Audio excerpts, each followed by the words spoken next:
বাংলাদেশ জাতীয়তাবাদী দল বিএনপির ঢাকা ১৮ আসনের মনোনয়ন প্রত্যাশী ঢাকা বিশ্ববিদ্যালয়ের সাবেক ছাত্রনেতা ঢাকা মহানগর উত্তর বিএনপির সিনিয়র যুগ্ম আহ্বায়ক মুস্তাফিজুর রহমান সেগুন উত্তরখান শাহ কবির মাজার মসজিদে জুমার নামাজ আদায় এবং মাজার জিয়ারত করার মাধ্যমে আনুষ্ঠানিক নির্বাচনী প্রচারণা শুরু করেন। আমরা সবাই ঐক্যবদ্ধ। আমরা ব্যক্তিগত স্বার্থের জন্য, ব্যক্তিগত লাভের জন্য বিবাহিত হইতে চাই না। দল যদি আমাকে যোগ্য মনে করে, দল যদি আমাকে মনোনয়ন দেয়, তাহলে আমি সবাইকে সাথে নিয়ে কাজ করব। আমি একা কোনো কাজ করতে চাই না। আমরা আমরা ঐক্যবদ্ধ আছি, থাকবো এবং দলকে আমরা ঐক্যবদ্ধ রাখবো ইনশাআল্লাহ। দলের ভিতরে কোনো বিভাজন তৈরি হতে দেব না। আমরা সবাই মিলে আমরা এই দেশটাকে গড়তে চাই। উনি বৃহত্তর উত্তরা থানার প্রতিষ্ঠাতা ছাত্র দলের নির্বাচিত সভাপতি এবং বাংলাদেশের সবচেয়ে বড় বিদ্যাপীঠ ঢাকা বিশ্ববিদ্যালয়ের এফ রহমান হলের বিপি ছিলেন এবং উনি ঢাকা মহানগর উত্তরের যতগুলো যুগ্ম আহ্বায়ক আছে তার মধ্যে সবচেয়ে বেশি মেধাবী উনি। সত্যি কথা, আমাদের রাজনীতি ওনার কাছ থেকে আমরা রাজনীতি শিখেছি এবং একজন স্বচ্ছ রাজনীতিবিদ এবং অত্যন্ত সৎ এবং পরিশ্রমী নেতা। আমি আশা করি ওনাকে যদি এই ঢাকা 18 আসন থেকে দায়িত্ব দেয় তারেক জিয়া এবং বিএনপির পক্ষ থেকে, তাহলে আশা করি ওনাকে নিয়ে এবং 18 আসনের যেসব নেতাকর্মী আছে সবাইকে নিয়ে আমরা আশা করি ধানের শীষের বিজয় আমরা অর্জন করতে পারবো। বিগত দিনে আন্দোলন সংগ্রামে মাঠে ছিলেন, বিশেষ করে জুলাই আগস্টে উনি আমাদেরকে উৎসাহ জুগিয়েছেন এবং আমাদের সাথে ছিলেন।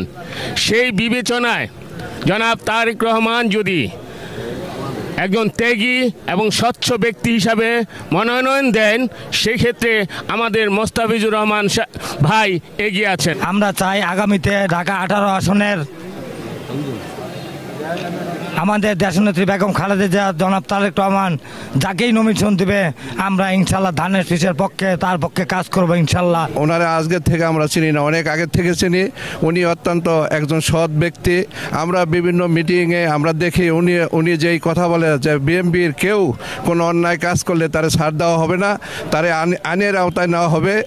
আমরা এ যাবৎ যতগুলি সভা এবং সমাবেশ এবং আমার জীবনে আমি যত জনের পিছিয়ে রাজনীতি করেছি, অত্যন্ত ভালো একটা লোক এবং স্বচ্ছ লোক। এই ধরনের স্বচ্ছ লোক পাওয়া বড় মুশকিল।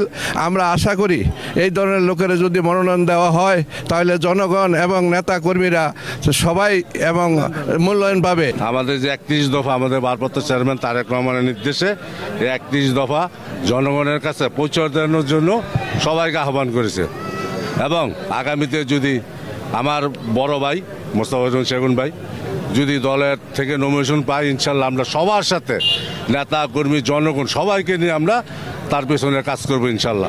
আমি চাচ্ছি ঢাকা মহানগর উত্তরের আমাদের যে সিনিয়র নেতা সেগুন ভাই, আমি চাচ্ছি উনি নমিনেশন পাইলে আমরা 45 ওয়ার্ডের স্বতন্ত্রভাবে আমরা চেষ্টা করব ওনার পাশে থাকার জন্য। 19শে জুলাই কারফিউ ভেঙে এই সেগুন ভাইয়ের সাথে আমরা প্রোগ্রাম করেছি। সেই কাকরাইলে নামাজ আদায় করে আমরা প্রেস ক্লাবের উদ্দেশ্যে প্রোগ্রাম করেছি। গুলির সামনে যারা দাঁড়াইতে পারে আমরা সামনে ছিলাম, আমরা সাক্ষী। এই সেগুন ভাই ছিল, আমিনুল ভাই ছিল, সুলতান সালাউদ্দিন টুকু সাহেব ছিল, আরও নেতৃবৃন্দ ছিল। গুলি ওপর থেকে গুলি, পিছন থেকে গুলি, সামনে থেকে গুলি, তারপর এই নেতাকে আমি দৌড়াতে দেখি নেই।